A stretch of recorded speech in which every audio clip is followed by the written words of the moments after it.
evening, wherever you are listening to us. This is Splash 105.5 FM. It's your integrity station. I'm glad that you could be there with us on this frequency. Well, my name is Oluwaseun Akinola, and I'm happy to have you be with us on this program today. I have a whole lot of issues that we want to talk about, but the basic thing is that we will be doing news items as they come in. We have a lot of things happening, around us right now, and then we will be bringing them on to you to understand them. Also, the issue that we want to take a look at this evening, they are very germane to our existence. So I will quickly state them one after the other, and then we'll kick the ground running. On the program today, we will follow the discussion on the ban on the open grazing and alternative models for cattle business in Nigeria. That's a major issue that we want to take a look at, and it's a solution that we want to deal with on this program. We are not interested in ethnic profiling. We are not interested in looking at the problems. We're interested in finding a lasting solution to this matter. And so what can we do as a thinking nation? So mark that word, as a thinking nation, to confront this problem, this menace in our country, Nigeria. Professor Albert Olawale from the University of Ibadan granted an interview in the Guardian newspaper on Sunday. It was published on Sunday last week, and he said something. Why is the government interested in Ruga and not in the report of Confab 2014? He said the best solution is for cattle business to be considered private and those involved in it to start ranching their animals. Is that the way to go? We're asking that question today. The open grazing have been banned by a number of governors. The governor of Kano State said that we should get a law that will stop the movement of cattle from the north to the other part of the country. Is that a solution? What can we do? All right, so that's on one part. We'll be looking at that today on the program. We'll also be looking at the issue of APC. We started it on Tuesday. For those who missed it, APC is currently running a revalidation and registration of members. And if you listen to the news yesterday, you'll have seen different perspectives about this registration and the revalidation of their members. How nursery is this, this process? So we'll be looking at it on the program today. We've got some people from APC in Oyo State who would like to also make comments about it. For those who listen on Tuesday, we raised a lot of issues even about the APC. So they will also be coming on the program this evening. Gentlemen, here, Tunde Olawuwo is here. Tunde Olawuwo, how are you today? Very well, thank you. Good evening to you. It's good to have you here. Yeah, it's good to be here again. Great. And also, Mike Olatunbosun is here. Mike, how are you today? Good evening. It's good to be here again. I am fine, very fine indeed. Tunde Olawuwo is somewhere in the corner. You get to hear him very soon, but he's somewhere in the coaching stand. Yeah. He's closing somewhere. Alex Ferguson role for today. Leave him. Yeah, let him sit.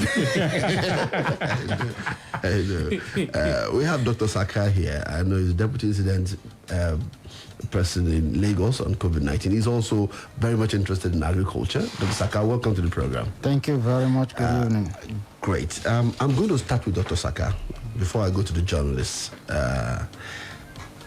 When you look at the problem between the herders and farmers, I'm sure you have thought about it critically and looked at different options that we have. Nigeria, I talked about Ruga. We talked about pooling in a livestock program. Some people have said that we need to first recognize that cattle rearing is a business. Do you take it off from that, or even say a private business? Do you take it from that premise? I think I'll rather go for the first part of your statement. Cattle rearing is supposed to be taken as a business. Not private business. As a business. Okay. Yeah. Let me just make a little bit of explanation. Why? What I mean by that is that right now, the only business part of cattle rearing is buying and selling. Now, the business part of cattle rearing transcends buying and selling. So right now, the way cattle rearing is being done is not a situation. It's not like a situation where you have a cost of production, and then you attempt to sell at profit. Presently, it is difficult. The kind of rearing we have in Nigeria, it is difficult to even put pen to paper and say this is the cost I have put into bringing this particular cattle or this particular cow or bull to this stage, and then I want to sell at profit.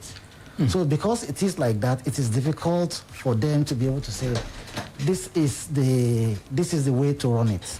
So that's why I say, first and foremost, it has to be a business. A business means that from the beginning, you have a mindset that you want to make profits. Okay. So right now, the only people who have a mindset of making profits from cattle business are those who are buying and selling, not the rearers. Because if the rearers were to put pen to paper, they'll realize that even the method they are using to breed cattle presently in Nigeria is not really productive. Now, because of the premise, let me get something clear, then bring the other gentleman. You said it's a business.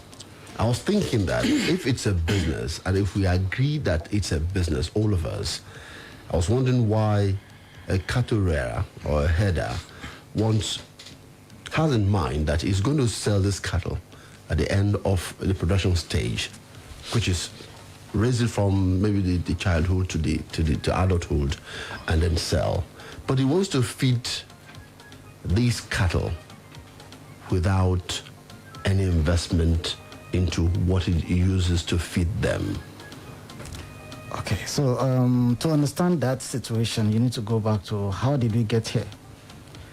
A long time ago, we had two belts in Nigeria and most parts of West Africa. We have the coastal part, we have the upper part, which is the Sahel or the dry part of Nigeria. Distribution of rainfall is also skewed to one part more than the other. So you have a situation where during a certain part of the year, there's foliage in a certain part of the country. And then after a while, they no longer have foliage as vegetation or feed for cattle. And then this is seen in other parts of the country. So at that time, we had a traditional migration of cattle from the dry part of the country to the wet part of the country, which is usually the coastal side, southwest and south Nigeria now, in the case of Nigeria. The same thing is playing out actually in Ghana and almost all West African countries. The same header farmer issue is playing out. So that is a traditional thing that used to be. Now, again, as soon as the rains come, they have to leave the southwest or the south-south, the coastal area, because of tsetse fly. Yeah.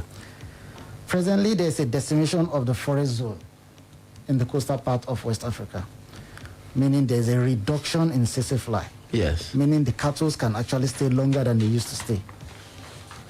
So somehow, that is the antecedent, that is the history behind migrating cattle from the north to the south.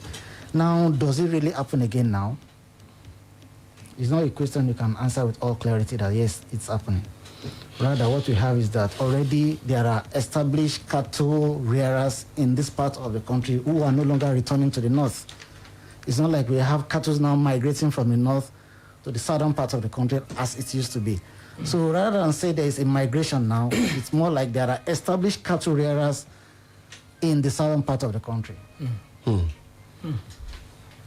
So that redefines the situation or the belief where people think like what we used to have 20, 25, 30 years ago, where you actually see the migration of the cattle from the northern part of the country to the southern part of the country.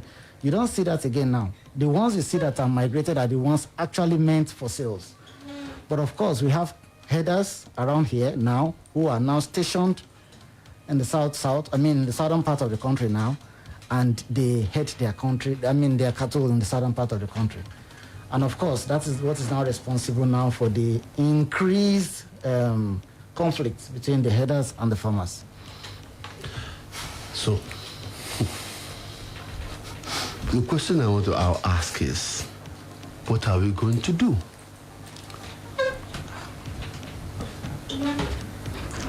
I'll start from you, Dr. Saka. Well, I think a part of it was an attempt to initiate a semi-intensive cattle rearing system in Nigeria. I think that's about where the solution is. A semi-intensive? What does that mean? Okay, that is a regulation between intensive, where the cattle are absolutely controlled, and between when they are absolutely controlled, the probably might not even go out at all from their location, and the ones where the cattle are taken from one part of the or from one place to another to go and graze. So such attempt is the Ruga system they were trying to do, or cattle ranching as we call it. It's a semi-intensive form of rearing cattle. So basically, the reality is that I think the time has come for us to really embrace cattle ranching, modified or not. We cannot continue, because if you look at it economically, it's something we have done very well.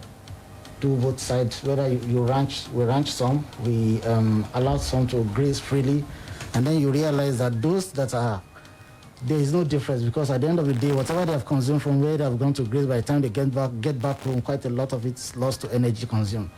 So you realize that, of course, the attendant challenge is that beef most likely will become more expensive than what we have right now. With our system? Definitely.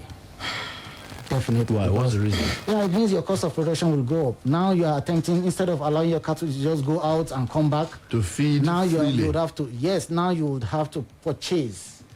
Now you would have to pay for handlers who will not only, when you do the free heading, you just have somebody who, permit me, I don't want to attach any tribe to that person, to that profession. So you just have somebody who goes with them, who follows them, they go get somewhere, and then they finish, and then they come back home. Now, if you are doing a semi-intensive, you probably will not, you need more than one person to do that, because you want to make sure that they don't go beyond a particular confine. So, and then you probably would have to fence the place. You probably would have to purchase the land. Now, it's no longer free grazing, you would have to purchase the land. So cost of production, definitely. So cost of production increases. It will increase, and if you're doing it as business, definitely you want to recoup your money. You would have to put your own markup, and then the cost of beef most certainly will get higher in the markets. Okay, so let me get to journalists now. Tunde Olawuwo. Yes. Are we ready for this paradigm shift? Yeah, I think we have to look at it from a number of perspectives. One, for our national security, for our national development. Food security is not something you joke with. Whatever the case is, if you want peace in any country, you must guarantee that people can get food to eat. Now, not only the availability of the food now, the affordability of the food matters as well. So as much as whatever solution we're trying to proffer, there has to be food. Meaning that farmers must be able to produce their crops and make it available to us so we can buy and eat. Herders need to also be able to produce beef, because from last estimation, we tend to consume about 25,000 cattle in a day in Nigeria. That's massive. That means we are consuming about 63 million. That's not small at all. It means that we need to be able to allow these two businesses exist side by side without one conflicting with another. So we need to look at it from that perspective, that for security of food, in terms of food production in Nigeria, we need to look for a way forward. And one of those way forwards will be the ranching process. But question, as it were, we barely can afford food because of the cost. When that cost goes up, are we ready for it? So, Michael, yes. Same question, really. Yes. Now, this is one major, solution that people have proffered. But would we be ready to take on this? Well, would we be ready? Maybe I should say that we have to be ready. Wow. Because if we continue to give the excuse that we are not ready, just as he said, that, basically, if you are confining the cattle to a certain place, you have to then look for a way of buying their food, feed, and getting more people employed and the rest of it. And if you are trying to avoid that model, then you have to continue to graze people's farms. You have to continue to destroy people's farms. So you feed your cattle for free at other people's expense. And then you have perpetuity in terms of conflict. So we have been running away, and I want to say thanks to you, sir, because that conversation, this country has been trying to avoid it. We cannot eat our cake and have it. So we have to do something about it. And that something is we have to go the ranching way. You see, if beef is expensive and we have peace in this country, what have we lost? If beef is expensive because people they are confining their cattle to a certain place, they are paying for soya beans, they are paying for the feed, just like the poultry farmer also pays. The poultry farmer also pays, the one who raises snail also pays. But those who, the ones who raises pigs also pays for their food. The one who raises rabbits pays for their food. The ones who raise snails pay for the food. But those who raise cattle don't want to pay for the food. Yeah, so that has been my worry as an individual. And you have highlighted it. But some people have called for government to provide the land for them, to provide this for them, to provide that for those who are in this business. Yes. And I was wondering, for those who are rearing rabbits, is government providing any land or incentives for them? You have to look at the definition of the word provide. Because I think government provide land is different from government give land. Give land, yes.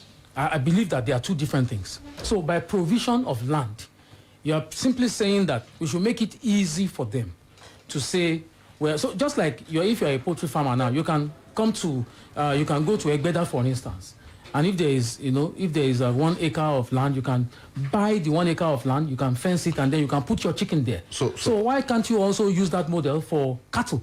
If you're just joining us, before we go for break, we have Doctor of Veterinary Medicine and also a farmer, Dr. Saka Babatude, with us, and I'll come back to him right now. How should government intervene in this? Should government be giving lands to those who are rearing the cattle? How should government intervene? What should be the role of government here? Okay, well, the reality is that government's incentive to different industries come in different ways and in different forms. From outright provision of loans or financial capacity to even assisting with infrastructure and so many other things like that. Now, I stick with the definition of Olatunbosun, where he said provision does not mean gifting or does not mean actually giving them land for free. So basically, government would have to sit down. For instance, we have systems that work in so many other countries that we probably would want to emulate, where there's an actual provision of land dedicated for grazing. Now, with provisions, including the fact that they are charged, in some instances, they are charged for amenities. They probably might not charge them for the land per se, but they charge them for amenities. They charge them to pay for the provision of security guards for the place. They charge them to pay for the provision of water for the place. An example of such a system was what they did on the farm, this Fashola farm in Oyo. There was an example too they attempted to do here in Ido. There's Ido farm settlement, just to show some proof that we have made an attempt to go this route previously. It didn't work for Ido farm settlement, but it worked in Fashola. Over there now, they have land that is known as grazing land, as a matter of fact, even though it's not so proclaimed. But government a long time ago did that. I think during the time of Lamadation or so, they did that. So we have a similitude of something that could work. Now, somehow we need to find a bridge between the system of not actually supporting them full without consideration that it's a private business. At the same time, government needs to know that there are some of these things. It's just like somebody would mention that, okay, for transporters, we do routes for them to use. Doesn't mean that government is not supporting their business. So provision of land for grazing is not something that is extraneous to business. It's more like something you can count as part of incentive government will give to ensure that at the end of the day, there's peace in the society. However, of course, it will come with some other measures such as paying for amenities, or making some form of tenement rate, they could do that as a matter of fact. Where, of course, the cost might be reduced just to make sure that, okay, it's like an incentive, but then government really needs to do a whole lot of things to ensure that there's peace and security. But you don't think government should do the business? Government should be a regulator. I remember some people have floated the idea of Fashola in the 60s, where government had a farm settlement, where government brought, in some breeders, cattle. So actually, those are the places, I know about it, and those are the kind of things, I know that model. Those are the kind of, what government will do in that regard, what government wanted to do then was to introduce breeds that would make more profits if you go the semi-intensive way. So, and that is exactly what government should do. Government should be involved in research and development because it's quite capital intensive. So government will do that and then tell people, look, okay, this is a new breed of cattle we're introducing to you. So government should, because I want us to be able to highlight it, government should be involved in R&D. Yes, definitely. Research and development. Definitely. In every industry. It's not just limited. So we can say government can do a controlled type. Yes. Where people modeling. see the breeds. Proof of concept. Yes. That's how it works.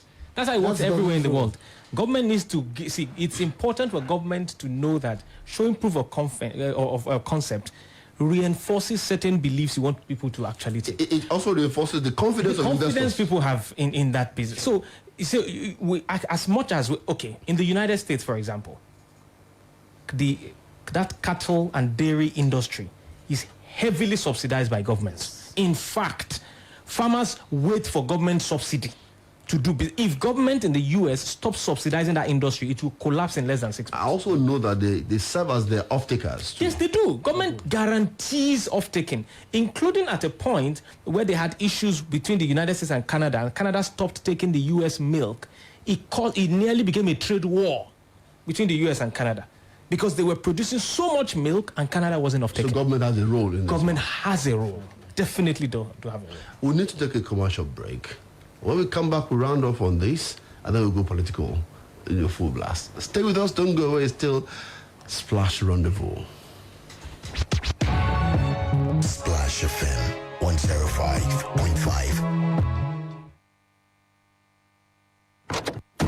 Bálẹ̀ ẹ ò jẹun yín látẹ̀ẹ̀kan kí ló dé? Wo Àbẹ̀kẹ́, inú mi ò dùn. Owó tí mo ná fi tún ìṣe tó tọ̀hún ṣe nínú ilé yìí ti pọ̀ jù. Ó tojú sú mi. Daddy, washing machine máa tún ti dẹnu kọlẹ̀. Kí la wá ṣe báyìí o? Yọra rẹ kúrò nínú ìdààmú. Má jẹ́ káwọn kọlọ̀rọ̀ sí hàn léèmọ̀. Gbéra ńlẹ̀ kó kàn sí Solat Electronics Showroom lónìí. Bó o ṣe mú fóònù tàbí electronics tó bá fẹ́ ló máa jàǹfààní ẹ̀dínwó 20%, ìdá 20% lórí flat screen TV, deep freezer, air conditioner, washing machine, gas cooker àtàwọn ohun èlò ilé ní Solat Electronics. Solat Electronics gàgàbáànù àwọn tí ń ta fóònù àti electronics ló ti rí electronics lóríṣiríṣi àtòhun èlò tó lálòpẹ́ tó fini lọ́kànbalẹ̀ lówó tí ò ga jara. Kàn sí wa ní Solat Electronics ní GLN Dùgbẹ̀, Solat Megastore Mọ́kọ́lá, Isolac Building Mọ́kọ́lá àti ní Palms Mall Ring Road pẹ̀lú ti Challenge Ìbàdàn fún èyíkéyìí ẹ̀yà ojúlówó electronics àti fóònù tó bá ń fẹ́. Má gbàgbé o, Solat Electronics yóò fún ọ lẹ́dínwó 20% lórí gbogbo tó bá rà lọ́wọ́ wọn. Fún àlàyé pé 0701 684 1630. Solat Telecoms, ohun tó dára jù ló tọ́ sí ọ.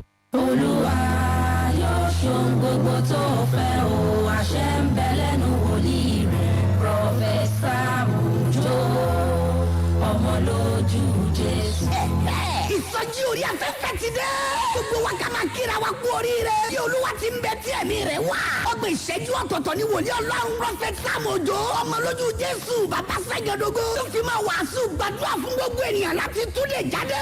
Mú wa wọnú ògo titun pẹ̀lú ìfàmì òróró yàn tún wòlíì Ọlọ́run aláyé. Prọfẹ̀sà Òjó, ọmọ lójú Jésù, bàbá Sẹ́gẹ̀dógó. Lórí ìkànnì yìí Splash 105.5 FM. Láàrin aago mẹ́wàá alẹ́ sí aago mẹ́wàá àbọ̀ alẹ́ lójoojúmọ́. Gbogbo ìgbòkègbodò rẹ látàárọ̀ gbọ́dọ̀ yọrí sí rere. Èṣù ò gbọ́dọ̀ gba eré ọwọ́ rẹ dànù. Ó ṣe pàtàkì kó wà nínú ẹ̀mí. Láago mẹ́wàá alẹ́ pẹ̀lú wòlíì Ọlọ́run tí náà ẹ̀mí mímọ́ jó bulabula nínú ẹ̀. Prọfẹ̀sà Òjó, ọmọ lójú Jésù. Ó di dandan kó o ní testimony. Tó o bá ti ń gbọ́ gbà bẹ́ẹ̀. Jésù lolúwa.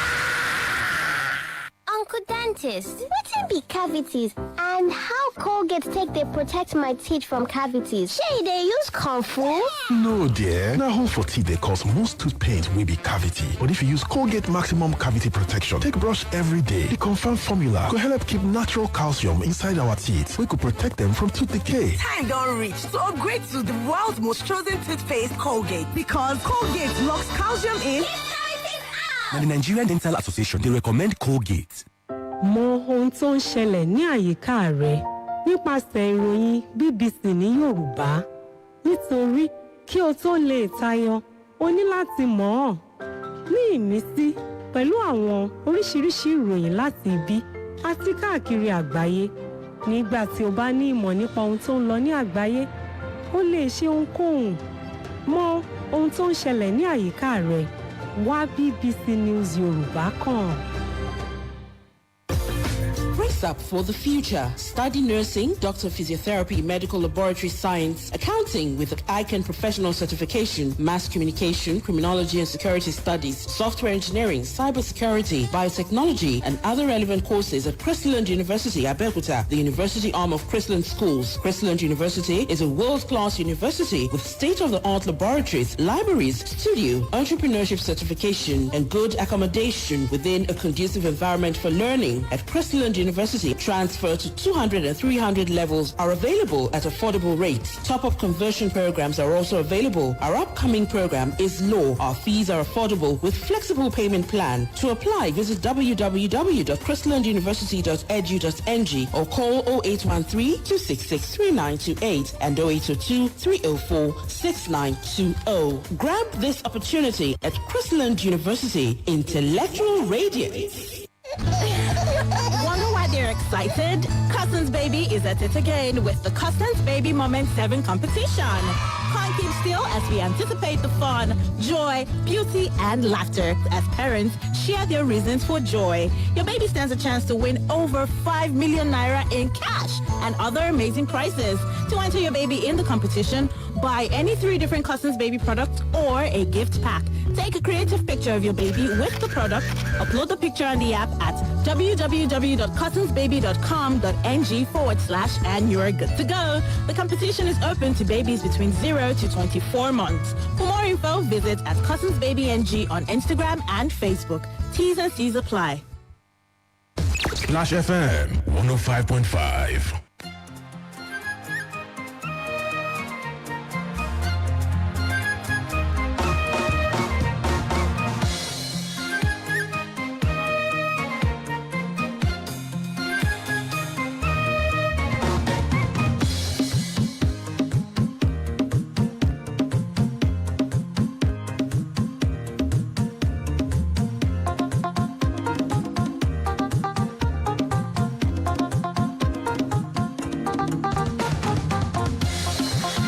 That you're there with us on Splash 105.5 FM. Toba Ifalade is here. Hello, Toba.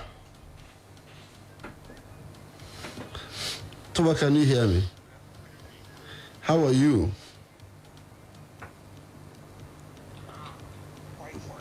Oh, very well. Your sound is really weak, but I just want you to make a comment about our solutions this evening. Do you think ranching is the best way to go, and what's the role of government in your opinion? I think ranching is actually the best way to go. That is, the governor of Kano State has, talked about this. That the movement of cattle, trans-country migrate, or let's even say that is region of Africa migration is not the best way for us to actually head cattle in the 21st century. And this is actually going to be a massive transition. That is, we want to move away from that is a mode of practice of cattle herding that we've had before. We're trying to get it into another system completely and entirely. And that would involve trying to get people to leave status quo. Now, that's not going to be an easy process. and that is where government is going to come in. From the panelists, I've heard, them talk about the fact that government has to come into this process. I also agree. That is, you have to give loans, you have to give subsidies to the cattle farmers for them to be able to make this transition. But like we have said, that is, we have no alternative than to do it at this point, because basically the problem that we are creating with open grazing is basically tearing away at the seams of Nigerian unity. All right. Thank you, Toba. Gentlemen, let's look at the issue of this conflict. We've said on this table that ranching is the way to go, that people should accept that this is a business and they must run it as a business. We should also know the implication of going the way of business. But you're a farmer. Could you share an experience or your experience about cattle herding and farming? Well, my experience will be in support of still saying that we need to ranch.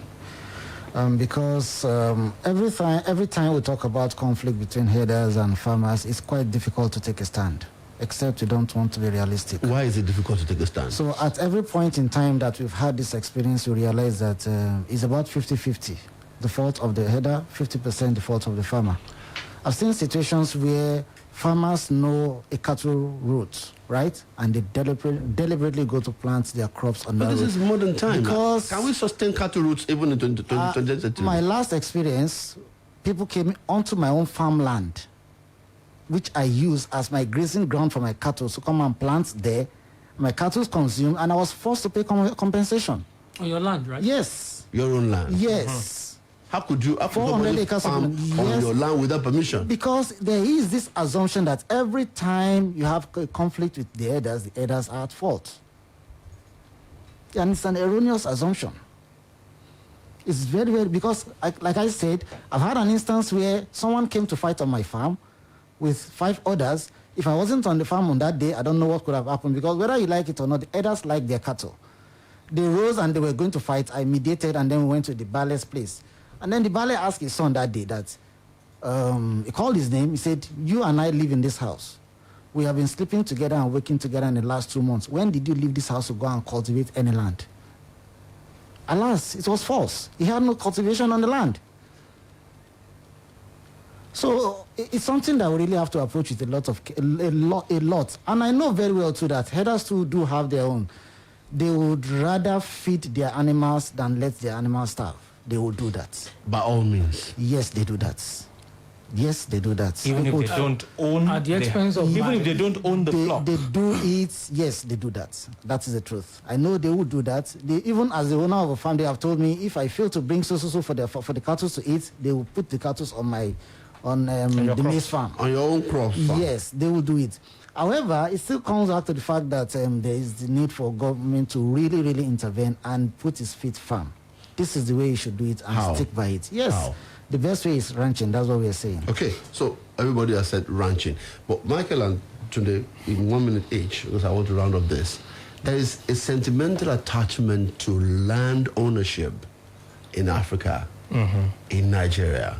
Whether you want to agree or not, people don't easily give their lands to strangers, quote unquote. Yes. I also am aware of the constitutional provision of the fact that we have rights as citizens of the country.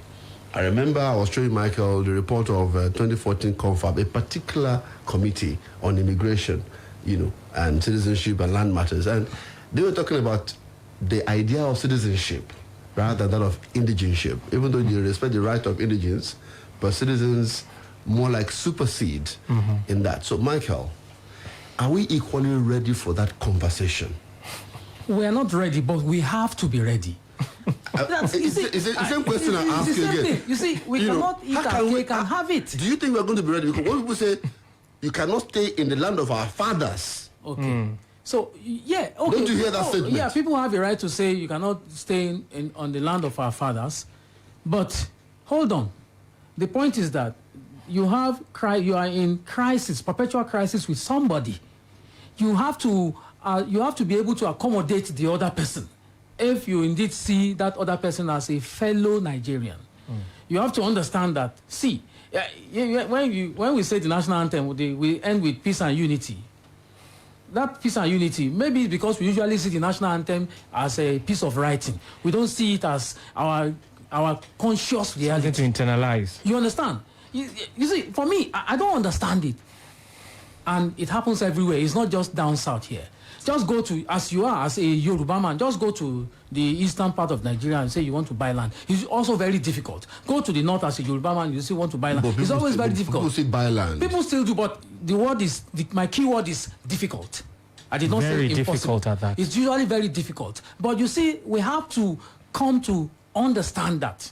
This thing is our reality. Today, how are we going to come to that understanding? I think there's a question we still haven't been able to look into to answer. Okay. You know, we said there was a grazing route. That was in existence before, created at some point. And the president is always saying, but there's a question. There's a question.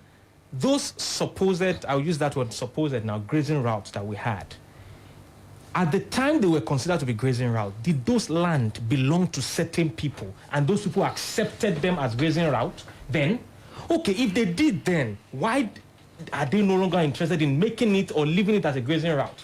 That's two. Number three, were those lands sold to other people even though they were grazing route all along and government issued documents of ownership to people?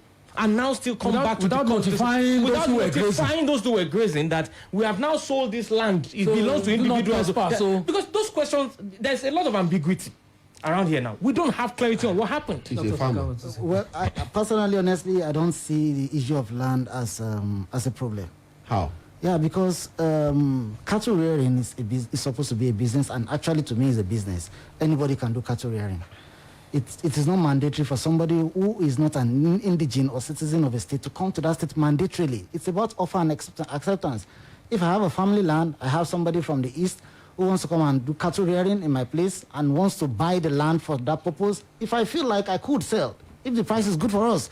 If it's not good for us, I tell the guy I'm not selling. It's not compulsory. My family could choose to do cattle rearing as well. So I don't think it should be a problem of saying we really must enforce that somebody who migrates from somewhere and comes here, we must compulsorily provide land for that person to do his business. I don't agree. Okay. Somebody's on the line. Let's see who is here. Hello, good evening. Hello. My name is Adewale Elijah.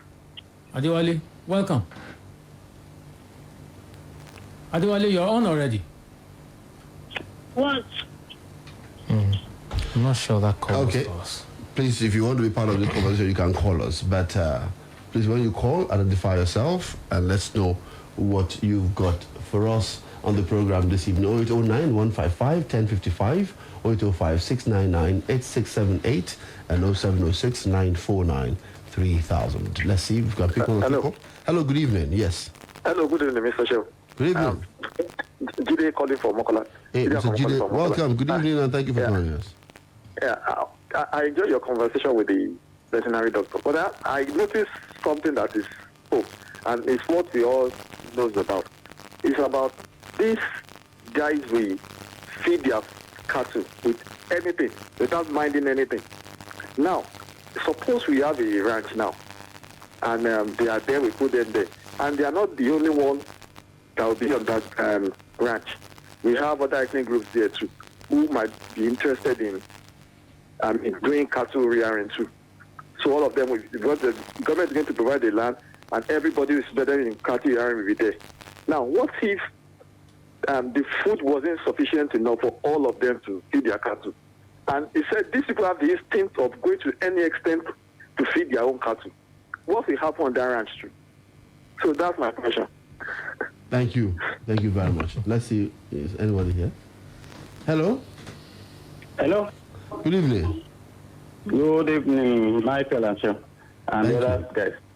Yeah, you have not told me your name. Tunde from Akubo. Welcome. Okay. I think the veterinary doctor has spoken very well.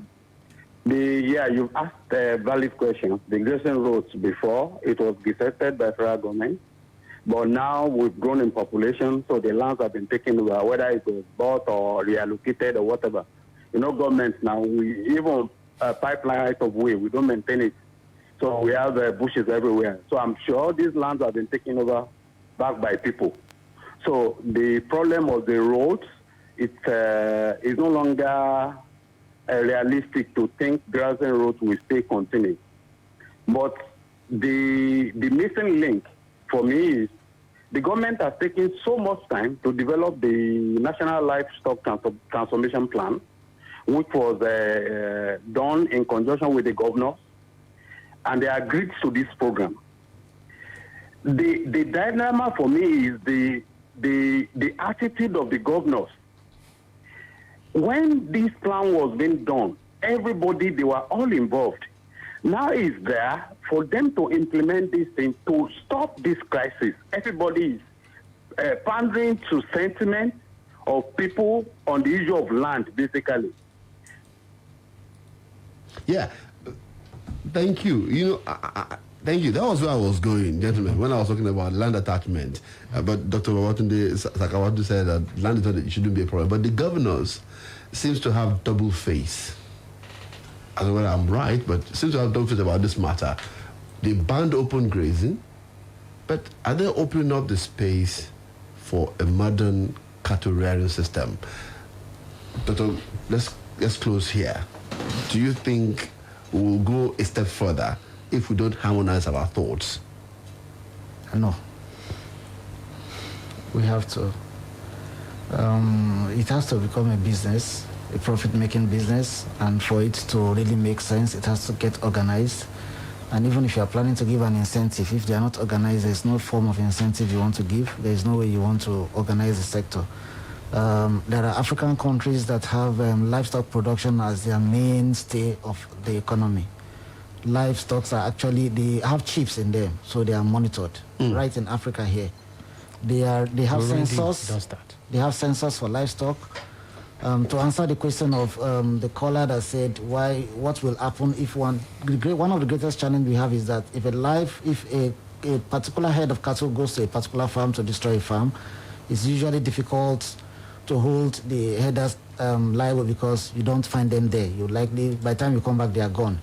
So they have chips in them that monitors their movements. If your livestock goes to destroy property, they see that it is your livestock, you are liable for the destruction, and you are either penalized, fined, you pay compensation to the owner, and everything is here in Africa. There are about 2 countries that have their mainstay, the mainstay of the economy is beef production, exported to the US and other countries like that. And it's making sense there. So it can make sense in Nigeria as well. All we need to do is organize the whole thing and it will make sense. Yes. Okay, to buttress what he is saying in terms of what government can do, I also would share an experience I read about, I think it was Burundi, where they had a problem. This one wasn't a farmer's herdsman crisis. It was a crisis of lions actually coming into the herd and killing the cows for food. So the farmers will go into the games reserve and kill the lion in retaliation. Now, government realized they were losing wildlife and tourism was a major contributor to their economy. What did government do? Commissioned a think tank. That's where we're talking about research and development. And what did they do? A simplest of solution, genius solution. What did they do? They commissioned artists who went onto the cattle and drew eyes on their butt. I'm telling you, that was the solution. They drew eyes on their butt. So when the lions want to approach them from behind, they assume the cows were staring at them. They want to approach from the other side. They see the face. They got confused and stopped attacking the herds, and that crisis was resolved. It means that this requires some level of critical thinking.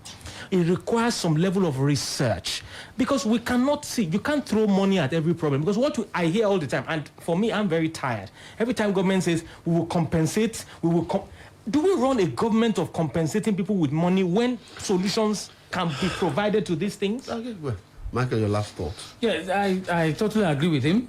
We need to start thinking. In fact, it is late already, but we need to start thinking. Okay, Toba, Your last thought, just in 1 minute, Toba. Toba, can you hear me? Hello? Yeah, just round off your thought on this quickly as we go. For me, I think I would be looking at, the various governments who are the ones, tasked with providing solutions to situations like this. I would be looking up to them to actually start weighing in the right and the proper way. Most especially the federal government. That is, for anything, for us to have a solution to this problem, it has to start with the government, not with the people. Thank you very much, Toba. I would like to round off this thought. Thank everyone who's been part of this discussion. Now, I was looking at the NLTP implementation plan, and it says, it is estimated that by the end of the third year of NLTP implementation, more than 1/3 jobs will have been created, with over 500 pastoralists linked to market-led value chains. The ranches will provide opportunities for the emergence of market-driven agro-pastoralists and link into markets through quality improvement and standards. By the end of the planned period of 2028, it is expected that job growth will rise to more than 2 million. Yeah. When are we going to embrace modernity? When are we going to see that cattle production is not just about beef? Well, we'll come back. We'll come back after this break. We'll be hosting Mr. Ademola Solalu and Fatai Adeshokan, the Media and Publicity Committee of the Oyo APC Revalidation and Registration Exercise. We want to engage them.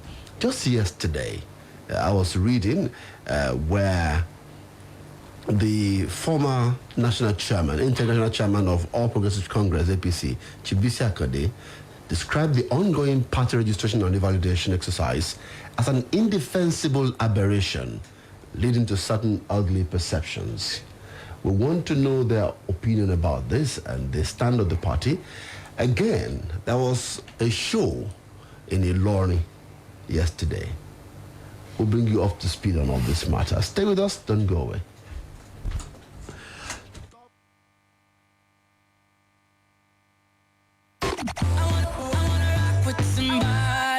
That somebody is us. Hey guys. Yo, what's good? It's your man Flo Rida. Hey, what's up? It's Megan Trainor. What's up? It's Nick Jones. 105.5 The Splash.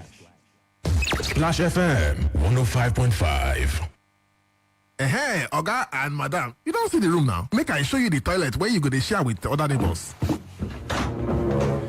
Now the toilet be this. What's happen? Oga agent, you mean say na general toilets clean come white like this, eh?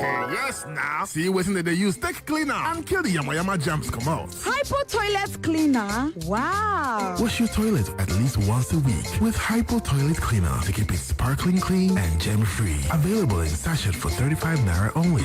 Madam, now 2 years landlord one collect. We go pay for 6 years, eh? Mọ ohun tó ń ṣẹlẹ̀ ní àyíká rẹ nípasẹ̀ ìròyìn BBC ní Yorùbá. Nítorí kí o tó lè tayọ, o ní láti mọ̀ ọ́n. Ní ìmísí pẹ̀lú àwọn oríṣiríṣi ìròyìn láti ibi àti káàkiri àgbáyé. Nígbà tí o bá ní ìmọ̀ nípa ohun tó ń lọ ní àgbáyé, o lè ṣe ohunkóhun. Mọ ohun tó ń ṣẹlẹ̀ ní àyíká rẹ. Wá BBC News Yorùbá kàn. Oh yeah, sharp, sharp, give your family the extra jara, oh, jara, golden mon jara, oh, jara, oh, jara, jara, oh, jara, oh. Start the new year with extra love, joy, laughter, and energy to take on every day with the new Golden Mon Jara pack with extra 100 gram free for you and your loved ones. The new Golden Mon 900 gram with extra 100 gram. Make every day amazing.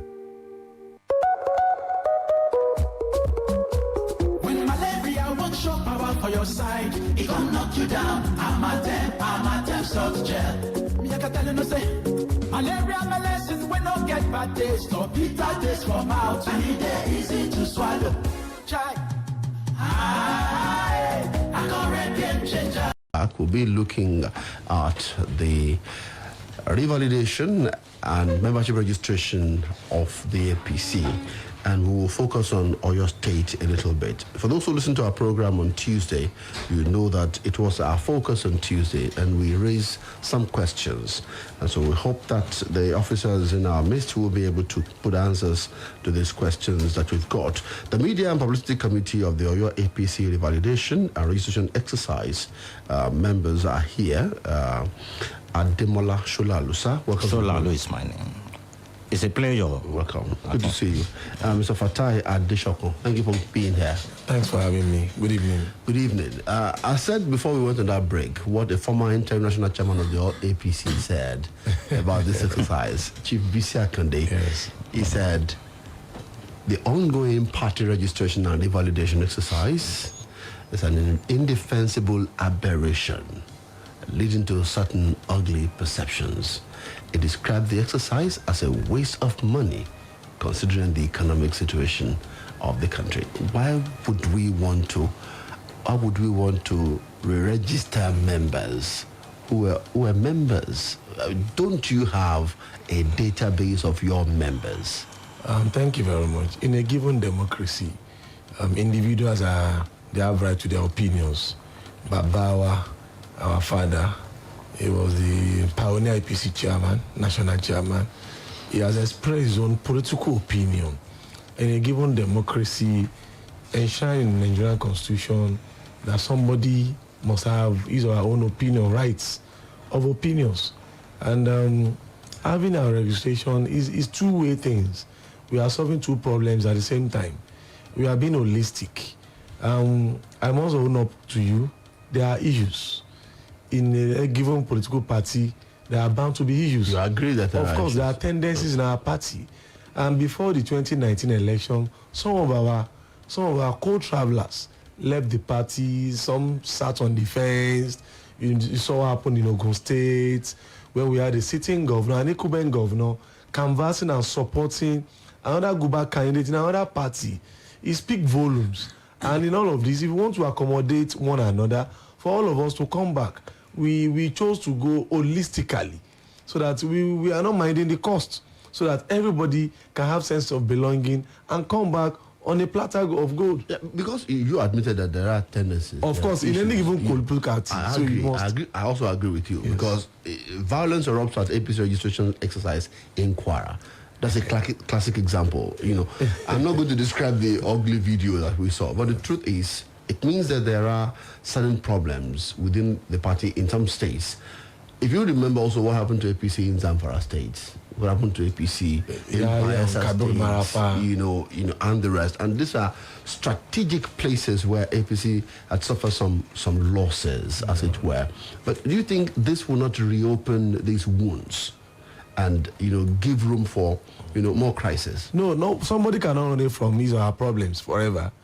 There are palpable tensions in the party, which the exercise actually provoke out. Mm-hmm. And we can't run away from so it was expectable. So that we have what happened in Kwara. Yeah. The sitting governor over there, to my best of knowledge, is having a running battle with Bashiru Bolaenwa, Lai Mohammed and co. There are caucuses and there are issues underneath. So, and this, we have our own in Oyo State that are peculiar.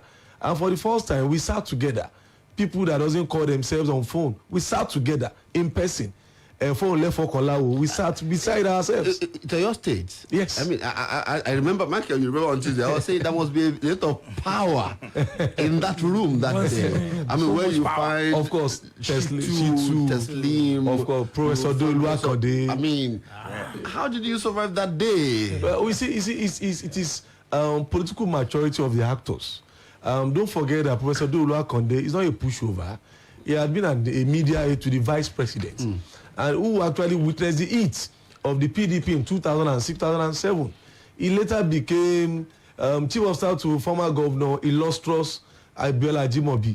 And we are talking about Adebayo Shitu. He had been around an House of Assembly member in 1979. I wouldn't know where I was in 1979. So all these clash of interests, political maturity, we speak at the end of the day. We have our former governor, His Excellency Adebayo Alawakala. We have Teslim Folarin. He had been in the Senate. He had been the Senate leader. So there is no room. Fatai Buhari, senator representing my senatorial district. He had been members of representatives. we have Shino Pella. So we have all this, the maturity. We have former head of service, Soji Enade, who actually directed, you know, when you have directed civil service, and if you have all of this in a singular room, maturity must be displayed at the utmost level. And we have Bayo Adelabu too, the gubernatorial candidate of our party in 2019. All of us sat together, and we had the anchor, Baba Akinola. May God just give us more strength and more power for the man. And all of us were together. That was not supposed to mean we don't have our underneath issues, but maturity played out, unlike the Kwara State. My colleague was, sorry, but let me, before you ask that question, because one of the resolutions I saw was the suspension or maybe Senako, different unity, Lame, yes, factions. Do you think by fiat you could erase those lines? Of course, you see, in politics, there are some certain unwritten rules. For the stakeholders to have agreed that let us play down our tendencies. I like the word, play down. Yes, we play down our tendencies. It means you cannot eradicate it. All over the world, even though if you go to the US, you saw what happened between Joe Biden, the Clintons family, and Obama. Obama was not too that disposed to Hillary Clinton nomination until he actually got his own aspiration too through Joe Biden. So there always be caucuses, but under the same roof. But going forward is win-win situation. How do we have problems? We lost election, not because PDP was popular, not because Governor Makinde was superlative, but because of our internal wranglings. Mr. Shulalu, yes. Do you think that these tendencies, that ambition will not come to play eventually? Thank you very much. I think, first of all, let me react to the opinion of Baba Akande. You see, Baba Akande, for some of us, is a respected elder in the party, a former national chairman of the party. He has expressed his opinion, and I want us to just take it as an opinion. For us in Oyo State, we regard this exercise as an opportunity for us to give everybody the opportunity to come on board. You see, this exercise will open a window for all those that have been, out of the party for some time to come in now. We are now going to open a new register for everybody, even including those who have not been in partisan politics before. They are welcome. This is an opportunity for all those people who want to participate in politics to join the mainstream politics. So the exercise is giving opportunity to everybody to come on board. Now, you ask question about ambition. There is no way, you see, there is no way we can play down ambition. But there are guidelines we are going to follow. I think what we have resolved to be doing in this party today, like what happened on Monday, Abby? Yes. When the stakeholder meeting was held, every stakeholders have resolved to work together as one, as a party. We are one big family. There will be tendencies, and we should. What we have resolved is that we should allow the rules of the party to guide us. So the moment we allow the rules to guide us, there are rules, guidelines. Maybe you want to organize Congress, there are guidelines. We follow the laid down guidelines of the party, and whoever emerges will support. If we are going to elect candidates, we'll go to the primaries everybody will participate, and the way some people will emerge, and others will support them. You see, there are ways we can do this thing without, creating unnecessary tension here and there.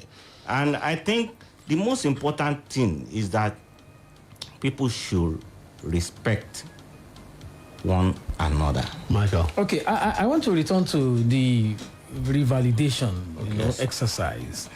And I thought I should ask a question about the methodology of this registration. We talked about this on Tuesday. Yeah. In the 21st century, one of the biggest political parties in Africa is revalidating, and the president, for instance, had to travel back to Daura. I was wondering. Yes. I was wondering what kind of revalidation are you? You're still doing paperwork in 2021. Not so. He has to travel. All politics are local. I know. You saw what happened in our party. Our national chairman, Adams Oshiomhole, got booted off from his ward, not from Abuja. So the president had to be on ground, not because of the exercise. We just have to register in your ward. You didn't get my question. Oh, yeah. President Buhari was part of those who, this coalition that formed APC, right? Okay. So that means that his name had been on the register. Of course. Yeah. So that was my question. Why someone who has been registered, why did he need to travel hundreds of kilometers back to Daura when there are, in the national budget, there are billions of naira for buying computers and paying for internet in the Aso Rock?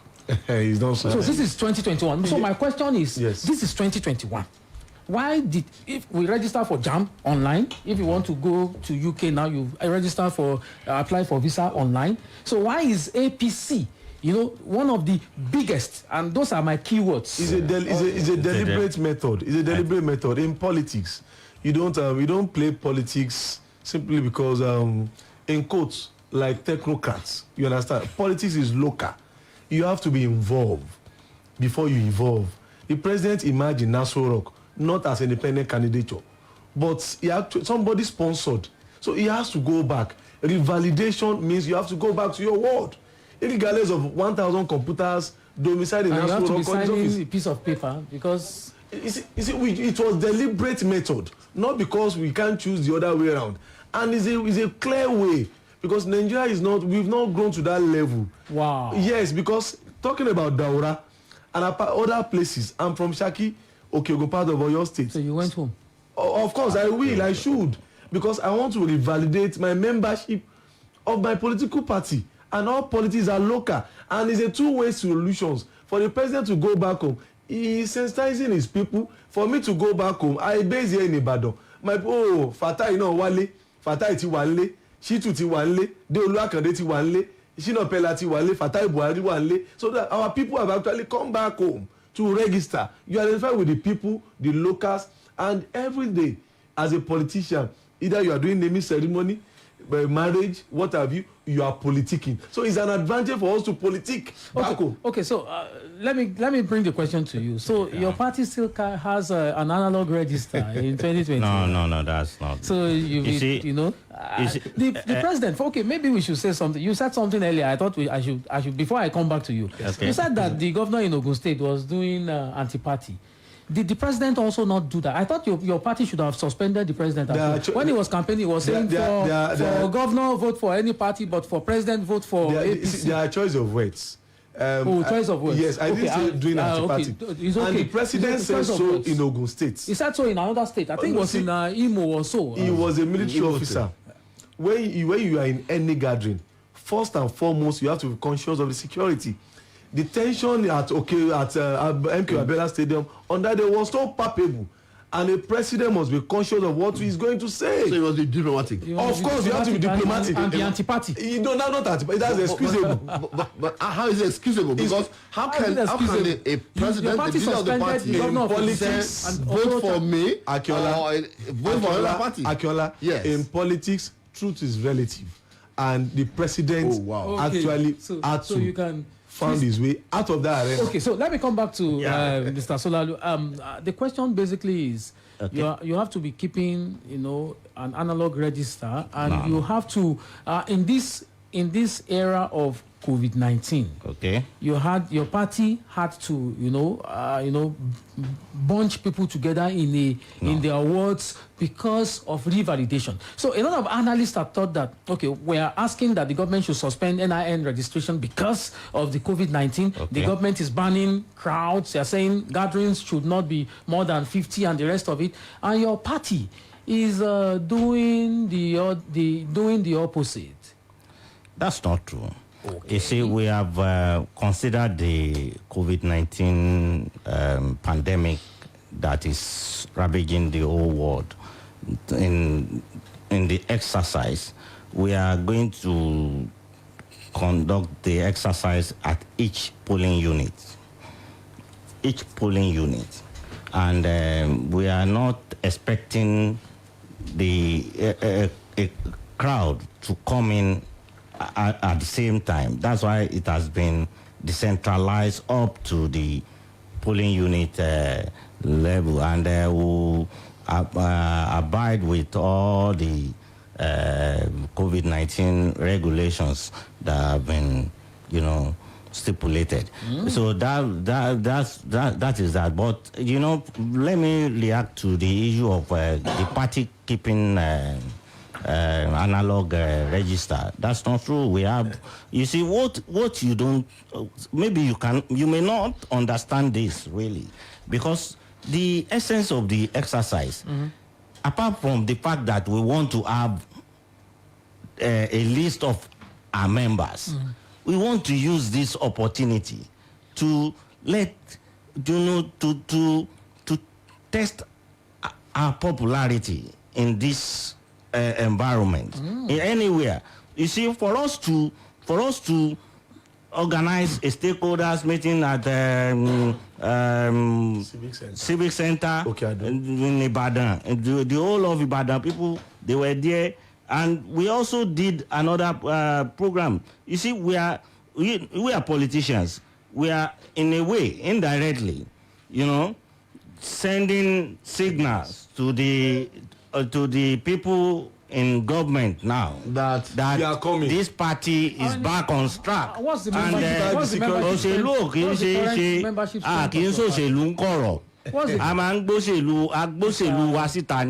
We want everybody to know that this party is the party in Oyo State. Okay, let me ask you. So that's to support, to come and fix back the security collapse of our state. Okay, you're campaigning now. I don't want to go. I don't want to campaign. No. Do you have a population size of your political party? You used the expression, and I loved the whole of Ibadan. I like that expression. But how many people do you have in your party at the state level? It's part of what we are trying to correct. And sometimes, data are always not accurate in Nigeria. And for political security reasons, I wouldn't want to actually spell that out. I actually agree with you, because in the primaries that in the primary that gave Buhari the ticket, you had 16 million votes for him. Leave that to us. In the whole of Nigeria, including those who are not members of your party, leave that to us. This will solve multifaceted problems. Well, wasn't that figure a fraud? Not at all. You see, for we to call it a fraud, that means something must have been established. No. What we want to do is to accommodate, open more doors. And some of us, at least, we must have lost our members. You didn't count the doors that you have before. Some must have died. Of the truth is... those 16 million people. Of course. So on the election day, they didn't turn out? No. The reasons we are having a kind of an open registration exercise and revalidation of membership of our members. Teamy members. You see, we have issues in our party, and we cannot pretend we don't have issues. And for this exercise to go on smoothly, we need to accommodate some of our members that were aggrieved, and they were the other side. Like I pointed out earlier on, we lost to incumbent Governor Seyi Makinde, not because he was competent than our candidate, or not because the party was more okay than our party. There are certain parameters that determines how you win election, how you lose election, particularly or your state contest. So in other words, we are trying to organize ourselves so that gradually we'll be getting out of our issues, our problems. We've not been calling ourselves on phone before. Senator Lanley was one of us. He left us in 2014. I can't remember the last time I saw him one-on-one, except when we met at the debate, and I didn't go and greet him. But now we are now together under the same roof. So those are the things we are now guiding against. So you see, I am looking at something, and it's difficult for me to articulate in English a little bit, but maybe I'll say it in Yoruba. Yes, okay. No problem. What is that? Politics is all about interest. That's the question he was asking. Of course, it's all about interest. Senator Lanle is not a pushover in politics. He was one of us. And forget that we've played down some tendencies. We knew all we belonged to. And he would have been the governor. Somebody actually claimed the tickets. He became a senator. He left the party. He left for a core party. He was one of us. Right from the time in Lagos. He was Asiwaju Bola Ahmed Tinubu in the AD. So we are not strangers to ourselves. We are not strangers at all. And some of our people at home, we need to be mindful of certain actions. Politicians are not enemies. And they? Oh, wow. We are not enemies. And they? We are not enemies. How? We talk to ourselves. How are you not enemies? You see, enemy on the surface. We reach out to ourselves. That is the truth. On the surface? Yes, on the surface we are enemies. Ladies and gentlemen, you have a politician confessing here. You say that under the table you reach out to each other. Of course. So you play the enmity on the public. Okay, for instance, in the US, Joe Biden and the other guys, they are not enemies, but they are struggling for power. Elections have come and gone, and our party have actually supported this government. We played down our emotions during the Sunday Igboho saga. We told the governor, you are too complacent. You didn't react when you were supposed to have reacted. We left Oyo State better than we met it. When we came on board in 2011, it was Garrison Commander Magba Bere, Omalo Molete, Iwo Road. You saw medical students that were killed at Iwo Road. And our governor then, may he so rest in peace, Ajimobi, but then now. So we actually maintain the balance. There is no crime-free society, but we tried our best so that we return nightlife to Ibadan. In particular, we saw what happened in the last 5, 6, 7 years. You saw the influx of people from the UK, from the US, from Lagos, from Abuja. They are residing in Ibadan. We started with Splash FM. We saw what happened from Splash. Look at how everything now spring up. We had Lagelu. Then others. It's because of the enabling environment that things will thrive. But what have we now gained in the last 2 years? Don't say everything that you're going to say when politics campaign will start. So let's leave campaign. Okay, I guess we have a break now, right? Let's just round up this one. Okay. This now. Let's just round up. I know that one of the things that Mbala Buni said was that the registration and evaluation exercise will assist the party to generate a valid, accurate, and up-to-date data on party membership to enhance and support its planning process. Yes. In other words, for me, he agreed that the registration as it is right now is not valid, is not accurate, and is not up-to-date in terms of its data, cleanness. Yes. There is no problem about that. There is no point. You see, before the election, a lot of things happened. So many people left the party. Some people joined. And, it is normal for us to do a kind of exercise that will, bring everybody on board. And this time around, what we are trying to do is for us to, use this opportunity to, attract more people into the party.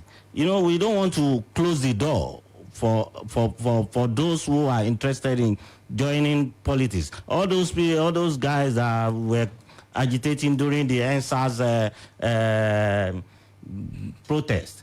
This is an opportunity for them to, if they really feel that they have the figure, this is an opportunity for them to join our party. Is your party attractive? Is your party that attractive? Of course. This is the party to join. In so many ways. In Nigeria today, this party. In spite of whatever misgivings you have about this administration, even at the center, I'm telling you, I was in spite of glaring failures. Which failure are you talking about? Yes. In the glaring with failure. Let's Akinola, can we be sincere with ourselves? Let's talk. I like us to be sincere, yes. I think we are all Nigerians, and we want better for our society. for the fact that we are in challenging period economically, that's supposed not to say we've not been trying our best. And when we came on board in 2015, what we met was so shamble. The economy was so shambolic. We were struggling to pay salaries. States were borrowing. We gave our bailout funds. Even Okonjo Iweala said it. That federal government was borrowing money to pay salaries. And that was the situation before Buhari. People have forgotten a lot of things have happened. You see, I was so... We have to go. Yeah. I must thank you so much for being part of the But program. to our members, yes, we are doing our training, two each from local government. The training is ongoing as I speak to you. Tomorrow, or your South Central District. The exercise will start on Tuesday. Okay, we have already made that. You made the arrangement. Thank you, Mr. Adebola Sholalu. Thank you very much for coming. We are almost going to thank Mr. Fatai Adeshokon. Thanks for having me. Always thank you for coming. Members of the Media and Publicity Committee of the Oyo APC Revalidation and Registration Exercise. We're here to talk about that exercise. Well, we thank you so much for joining us on the program. Mr. Akinola, please, for 10 seconds, please. And this erroneous press release in the media. Senator Tesle Folarin and Senator Fatai Buhari never met behind the scene with members of the committees from Abuja, like Sarah reported. No, nothing of such. So they are sponsored attack on our registration exercise just to play down our values. Nothing of such. Okay, thank you very much. Thank you, gentlemen. President Muhammadu Buhari has forwarded the names of the immediate past service chiefs to the Senate as non-career ambassadors designate. We'll take a look at it in a moment. Stay with us. Splash FM 105.5. Charles! Yes, mommy? Go and bring 2 sachets of hyper bleach for me. Why 2? Because I'm using one to soak the whites and using one to kill all the germs. But I don't see any germs here. They are so tiny you can't see them. But they are there. And that is why I trust only hyper bleach to kill them all. Make your white fabrics whiter and your household free of illness causing germs and viruses. Forúkọsílẹ̀ tó súnmọ́ yín láti forúkọsílẹ̀. Ẹ jọ̀wọ́ ẹ rántí yàtọ̀ sí ìlà tí ẹ fi ń pè gangan. Ẹ gbọ́dọ̀ so NIN yín pọ̀ mọ́ gbogbo ìlà yín yòókù àti àwọn síìmù dátà yín bíi MiFi, iNetflix àti àwọn mìíràn tí ẹ máa ń lò lórí àtàgbà MTN. Ìkéde yìí ṣe pàtàkì. Ká má bàa já yín kúrò lórí àtàgbà. Ẹ gbọ́dọ̀ ṣe ìsopọ̀ gbogbo àwọn ìlà yín kó tó di ọjọ́ kẹsàn-án oṣù kejì ọdún 2021. For ShopRite, you go fit find everything when you want to plus more. Buy 24 Martina drink for 3,299 naira, 99 kobo, and chicken twin pack for 1,599 naira, 99 kobo. You fit buy a recharge card for any of our T-points inside our shop. Don't forget if you check our website www.shoprite.com.ng for more to read. All this price will last till February 7, 2021. ShopRite, tertiary price when you fit trust all the time.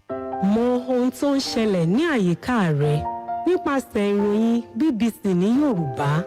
Nítorí kí o tó lè tayọ, o ní láti mọ̀ ọ́n. Ní ìmísí pẹ̀lú àwọn oríṣiríṣi ìròyìn láti ibi àti káàkiri àgbáyé. Nígbà tí o bá ní ìmọ̀ nípa ohun tó ń lọ ní àgbáyé, o lè ṣe ohunkóhun. Mọ ohun tó ń ṣẹlẹ̀ ní àyíká rẹ. Wá BBC News Yorùbá kàn. Oh, babe, how is this Valentine going to be? Baby, this Valentine is for just the two of us. Thanks to Samsung. Come on, don't keep all the juicy details. Tell me something. Stand a chance to win a weekend getaway with Babe this Valentine and get instant 5,000 naira discount when you buy any Samsung Galaxy A31, A51, A71, and S20 FE. Hurry now while stock lasts. Promo runs till February 7th, 2021. Let me get going. Just the two of us.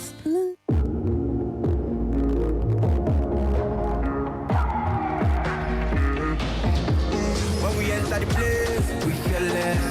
We feel less. We feel no one, we feel less. Got the energy, we feel less. Yeah, we feel less. Forever, yeah, we feel less. More positive, more feel less. Got the energy, we feel less. Fearless energy drink comes in 2 exciting flavors, classic and red berry. So when you need that refreshing energy boosting beverage, drink Fearless. Fearless, energy of Nigeria. I won't tell you the secret of better food. Na the no chicken and classic seasoning powder. The ingredient they take make am na natural by nature, like real chicken, rosemary, black and white pepper, garlic, onion, parsley, mushroom, coriander. If you knack no seasoning powder for inside your jollof, fried rice, egusi, and all other soup, you go know say flavor pass flavor. No seasoning powder, natural by ingredients. Bangba by flavor. Man, guy, I still dey rack my head on what to do for my babe this Valentine. But she's an Olamide fan now. Shabali buy her an Itel smartphone and you could win a couple's dinner with Olamide. Talk true. Oh yes, win a couple's dinner ticket with Olamide this season of love in the Itel Red Valentine promo. Also win TV sets, Itel smartphones and lots more when you buy any of the Itel S16, P36 or A56 series. Promo runs from the 18th of January to 28th of February 2021. Terms and conditions apply. Itel. Enjoy better life. God doesn't find that. When they talk about find out that remedy, they learn from where we did. Because to find it easy for me. I wanted that is what we say easy way for me. Now linking my NIN to my glow line. Don't tell me play. I feel just first now pick up my phone. Go use the USSD code by dialing *109* my NIN hash. Quickly, I go just text my NIN to 109. I feel also visit glowworld.com/NIN on top my super fast internet. If I come the area where we say Glow World near me, let's just walk enter. And if you don't forget your NIN, dial *346#. You don't get them back. Some people there, they call the ask question. We don't call register for NIN. Don't worry yourself. Just walk enter any nearest Glow World. Don't let them disconnect you from all the amazing voice and data offers where they inside Glow. Linking your NIN. That's safe and it's 100% free with zero wahala. Glow, grandmasters of data. Splash FM 105.5.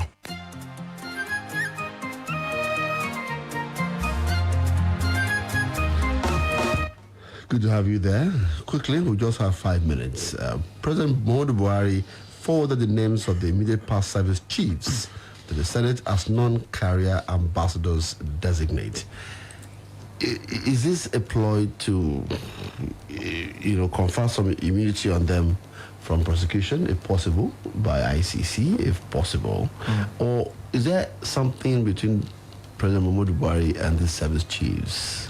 I guess that it's just about loyalty. They've been very loyal to the president, and he thought that, okay, and so it's rewarded loyalty. We should not let loyal people just live like that. So President Buhari has very strong, don't forget that when he was campaigning and people were, talking, saying all sorts of things about him, ethnic bigotry and the rest of it. He said even his driver is a Christian and he's been with him since those days and all that. So Mr. President likes those who are loyal to him, and he wants to reward them. Tunde. He doesn't just like them; he loves them.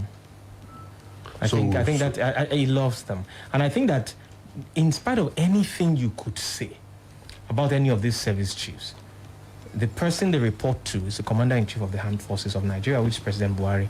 If he says they did an amazing job, no other person can say they didn't do that. So we don't have other people that could have fit into those roles. There could have been other people, but did anybody fit into those roles? No. So it's still these guys. Including these guys. Yes. They fit into the former chief of defense staff served in the military for 48 years. I thought King Simogalu tweeted recently and said that after serving meritoriously these years, shouldn't they be resting? No, if you've served 48 years and the man says he's retired but not tired, he's still ready to serve his country. What determines that? Well, don't forget the former ambassador to the United States retired as a judge and was still given that position. What are we talking about? You have to take me there. Okay. This is another one that I want us to quickly make sentence about. Darius Ishaku, Taraba State Governor, said something yesterday. You heard he wants us to be if we cannot provide security for our citizens, then allow all citizens to buy AK-47. Because if everybody is licensed with AK-47, I swear, nobody will come to your house or peradventure. He does, then it depends on who is faster as a governor. I don't know if he has ever read anything about Lebanon before. That's Thomas Hobbes, right? That's the man must have been reading Thomas Hobbes a lot, and just taking us back to that hypothetical, if you care, state where life is short, brutish, and survival is for those who are, the fittest. So who is responsible for this obesity? And that's basically an invitation to chaos. Anarchy. He should find out what's going on in Lebanon. I think that they're heavily armed in Lebanon, statement and they should be made by the governor. You consider it irresponsible? Yeah, I think so. Dr. Saka? Definitely. It is an irresponsible statement from the sitting governor in the country. It's an invitation to chaos, an invitation to anarchy. Because it is not everybody, even if it is made, if we have the opportunity to have it, everybody that will have the financial capacity to purchase the gun and the bullet and ammunition that come with it. So it's just an invitation to anarchy. I think it's a reckless statement coming from... Okay, you said it's reckless. Yes, it's absolutely reckless coming from the government. But he is feeling helpless. No, he's not feeling helpless. In a situation where we are all gagged with one security system that has been unable to work, and we are told to sit down and be counting the day our turn will come. Yes, he's a sitting governor. He's part of the federal campaign. He's a member of the Federal Executive Council. He's actually campaigning for state police, right? Oh, he should. But even if he has state police, will he want every citizen of the state armed? Will his own state police be efficient in manning that state if every citizen of that state is armed? Yeah, I think it's just a reckless statement. And I think when politicians run out of ideas or things to say, they go the way of irresponsibility because they want to trivialize issues. And that's the gimmick, that's the tactics. Michael. Yeah, I agree with him totally. I think that he should spend his time as a member of the Federal Executive Council to mobilize other brother governors to say, when we go to the next meeting, let all of us raise objection, my lord, to president, and make sure that we synergize with the National Assembly to amend the Constitution to do these things. We have to close now. We really have to close right now. Dr. Saka, a word about COVID-19. Well, COVID-19 is out there. It is real. It's killing people. People are getting infected. So as much as possible, we do not have access to the vaccine yet. So we just have to deploy non-pharmaceutical measures to prevent getting infected. Use your mask, wash your hand, use your hand sanitizers as much as possible. There's an executive order that criminalizes anyone who does not wear the mask in public. Yeah, it's a good one, except that it's going to be difficult to enforce. Gentlemen, thank you for being here. We'll further that discussion. Michael Olatunbosun. Anytime. Thank you very much. Coming.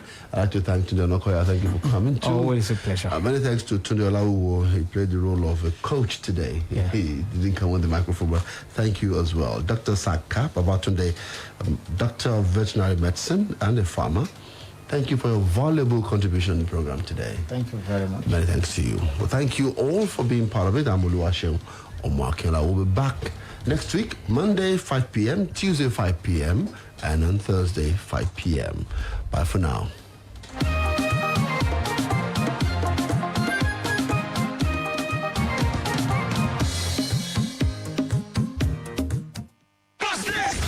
From the top of the Fisher Building. This is Detroit's number one hit music station. Splash 105.5 FM, your integrity station. Splash FM 105.5.